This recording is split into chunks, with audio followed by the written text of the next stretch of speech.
So Dan, we're talking about your travels and living overseas, and you have a concept you call slow travel. Can you explain what slow travel is?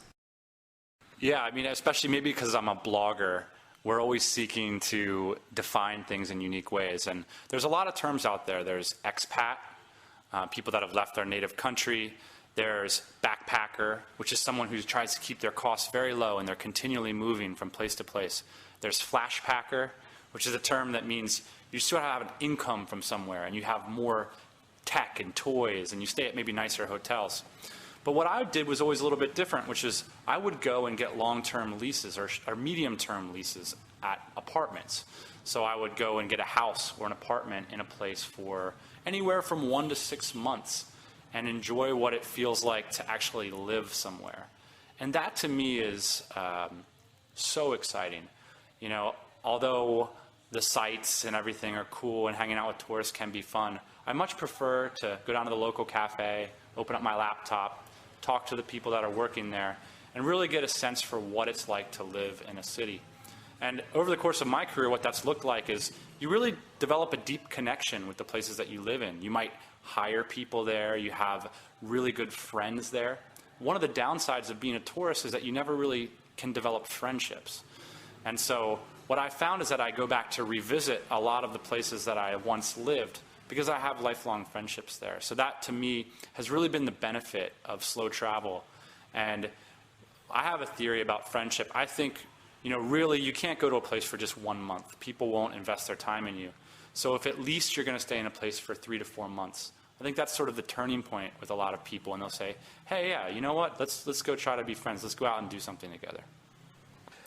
So Dan, you're talking about slow travel, and you're saying that basically you go and just live in a place, and you know, I think a lot of people would be really hesitant to do that. I mean, that sounds exciting, but it's like a really big step. How would you convince somebody to do this type of lifestyle?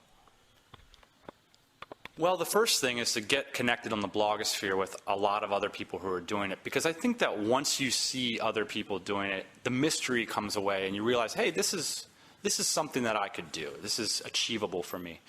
I call that like a precedent case analysis. If you can see some other guys doing it and you can relate with them, not such a big deal anymore.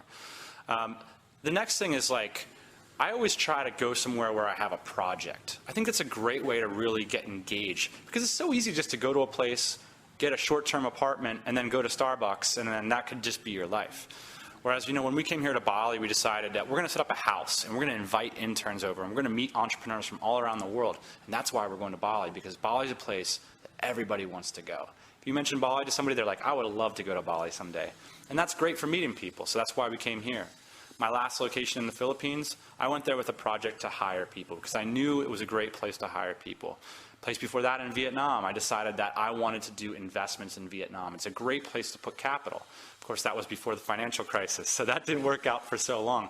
But I find that the idea of having a project gets you engaged. For me as a business person, I've never gone somewhere and not hired somebody there. And that act in and of itself helps me to get engaged. Now, if you're not a business person, a lot of people would come to a place like Bali and say, I'm going to learn how to surf, or I'm going to learn how to cook local Indonesian food, or I'm going to learn the language. Those kinds of projects, I think, are really useful for the slow travel concept. And they're a unique opportunity, because if you're a tourist, you don't have time to set up a business or to learn the language.